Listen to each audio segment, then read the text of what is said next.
Sa bisperas ng undas, naging kaagapay ng mga Pangasinenseng pauwi ang libreng sakay ng pamahalaang panlalawigan.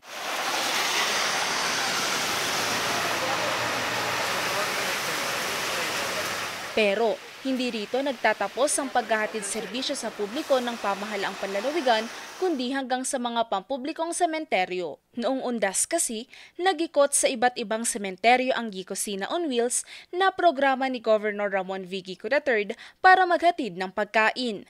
Hatid nila ang mainit na lugaw, sopas at lomi na pinilahan ng publiko. Ilan nga sa dinaanan ng Gicosina on Wheels ay ang sementeryo sa Bayambang, Malasiki, Calasiao, San Carlos, Santa Barbara, Anda at Urdaneta City. Sa kabuuan, 6,200 cups ang naipamahaging mga pagkain sa iba't ibang bayan.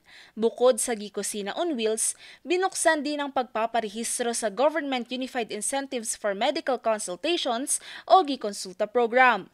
Dito, libre kasing makakatanggap ng mga medical assistance at consultation ang mga Pangasinense sa tulong na rin ng PhilHealth e-Consulta package. Kaya naman, sinamantala rin ng mga Pangasinense ang pagpaparehistro. Sa pamamagitan nito, hindi na mahihirapan ng mga Pangasinenseng pumila pa sa tanggapan ng PhilHealth. I-register na po natin sila sa PhilHealth, yung mga walang PhilHealth.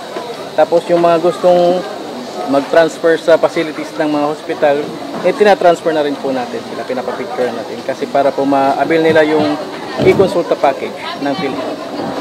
May mga libre pong mga gamot, may mga libre pong laboratories, marami pong mga benefits na makukuha yung mga pasyente natin. Ang programang ito ay matagumpay na isnagawa sa pakikipagtulungan ng pamahalang panlalawigan sa Provincial Social Welfare and Development Office o PSWDO, First Spouses League of Pangasinan na pinamumunuan ni First Lady Maan Tuazon Gico at mga kawani ng iba't ibang Pangasinan LGUs. Valerie Dismaya para sa Luzon Headlines.